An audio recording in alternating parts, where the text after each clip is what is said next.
The basis of the OEE calculation is as simple as it is brilliant.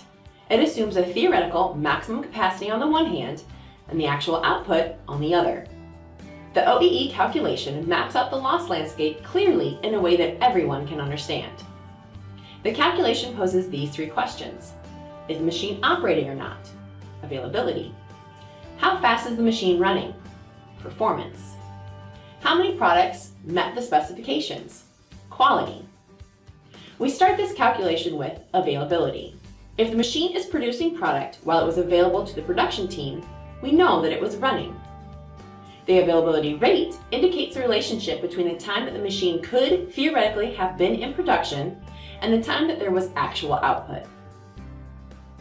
For example, if the machine delivers 360 minutes of output, regardless of the speed and quality during an 8-hour shift, which is 480 minutes, then the availability rate is 360 divided by 480, or 75%. In other words, 25% of the available time is lost.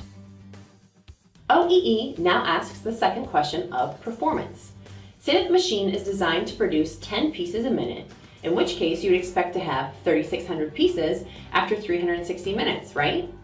Of course, this is only possible if the machine performs while it is running at 100% speed. The performance rate determines whether this is true.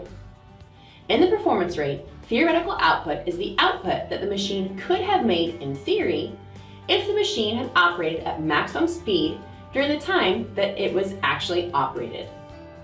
For example, the machine operates 360 minutes and the production speed is 10 pieces per minute. The theoretical output is 360 times 10, or 3,600 pieces. Actual output, which includes both good and rejected pieces though, is only 2,880 pieces. So performance is 2,880 divided by 3,600, or 80%. So, when we know how long the machine ran and how fast it ran, the next question is quality. Once we have measured the time and speed losses, we focus our attention on the quality of the products that are being made.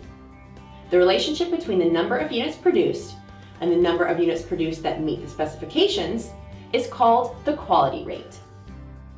For example, we know that during the production time, 2,880 pieces were produced, but 144 of those pieces were rejected, giving us a total of 2,736 good pieces.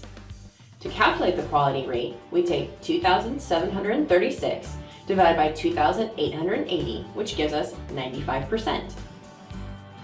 When we line up the answers to the three questions, the total OEE calculation looks like this. The OEE is calculated by multiplying the availability rate by the performance rate by the quality rate.